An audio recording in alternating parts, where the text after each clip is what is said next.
Keeper Stock or the Keepers Holdings Company is going up. That is the subject for this TRFM before the fact. Ang tanong is bakit? Well, in my personal opinion, umakyat siya again because of fundamentals and valuation ng company. So Keeper, inanalyze ko na to dati pa. So nung medyo bago-bago pa lang siya, may mga analysis na ako dito dati. So ending September of 2022, based on a flat growth assumption, ang valuation ko sa kanya dati is 1.32, di ba? So medyo basag-basag pa yung ibang valuation dito kasi wala pa siyang ganong historical data. And 1.32 actually, pinuntahan niya yon. Lumagpas siya doon. And then nung 2023, so 2023 December trade lang siya dati dito around 1.4, 1.5. And kapag flat growth na assumption is overvalued siya 1.26 na mukhang doon siya medyo nag-dip, di ba? However, itong business na to is meron siyang unstoppable na growth. Daming mangiinom. Pag nag-continue yung growth trajectory niya, my fair value would be 2.27 na obviously tinuhog na niya yon. And then 2.75 na dun siya recently nag-top. So, fast forward ng May, gumagawa na naman siya ng all-time high. Kasi, nag-report na naman tong business na to versus yung kanilang annual report of 2024. Nag-grow na naman sila no? And still, parang double-digit growth ulit. Double-digit growth in both revenue and net income, diba? Kaya no wonder yung intrinsic value ko rito umaakyat na naman. And if you want to follow my valuation and fundamental analysis of this company, check the pinned comment.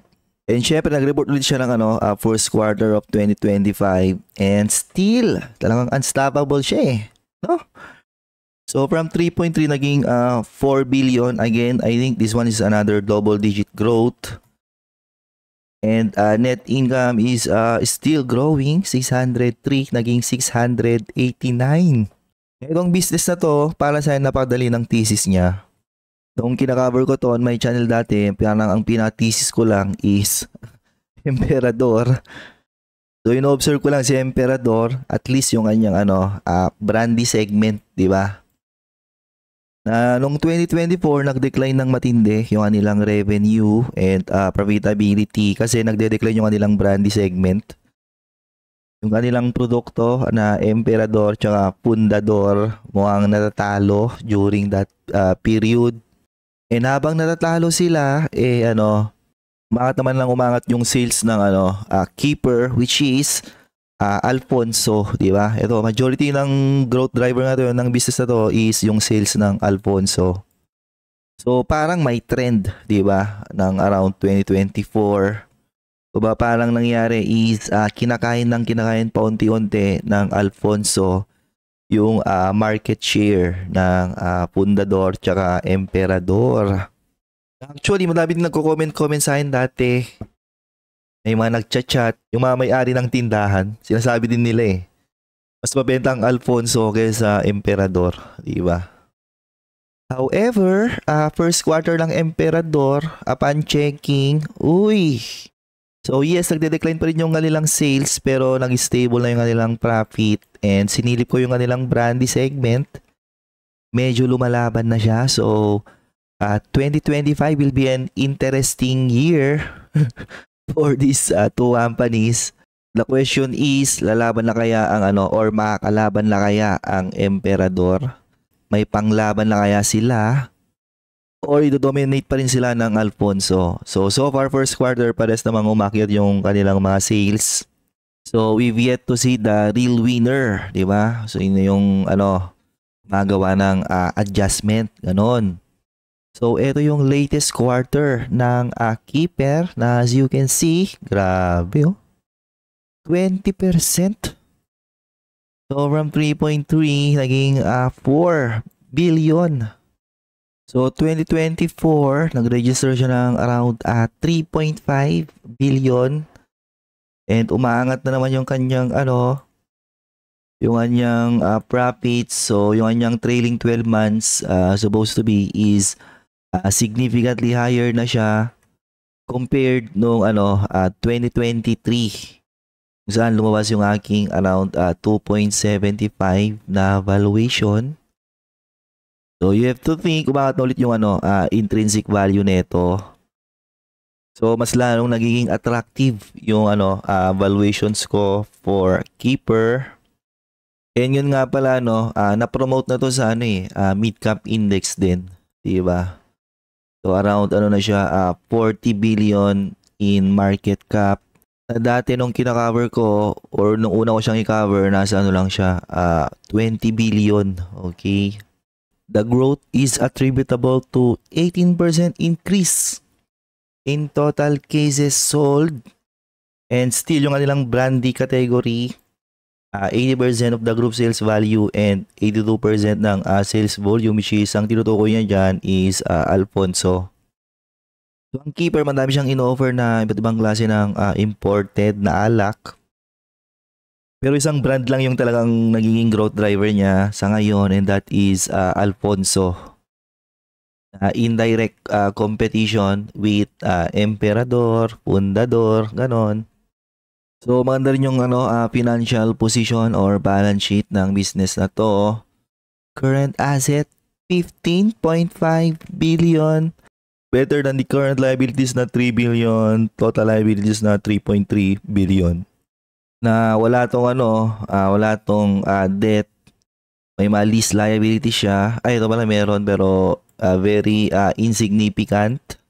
So talagang malinis na malinis itong balance sheet nito. And year over year sobrang laki na ng na napiprint nito na cash. Kaya ang bilis lumaki yung kanyang cash and cash equivalents. And dahil wala man siyang obligation, talagang mag-iimbak ng madami-daming cash moving forward kasi very cash flowing din na business to. Ayan. 2.2 billion agad in one quarter. Parang first quarter nga lagi yung weakest quarter nila. Ang pinaka-best quarter nila lagi is fourth quarter, di ba? So, ayun lang. I think this company, as long as continuous yung growth niya, sa ngayon, continuous pa naman, and with a very healthy balance sheet, talagang possible na walang makapigil sa pag-angat ng stock price nito. So, I think ang pinababantay mo na lang talaga rito is the competition, which is Emperador.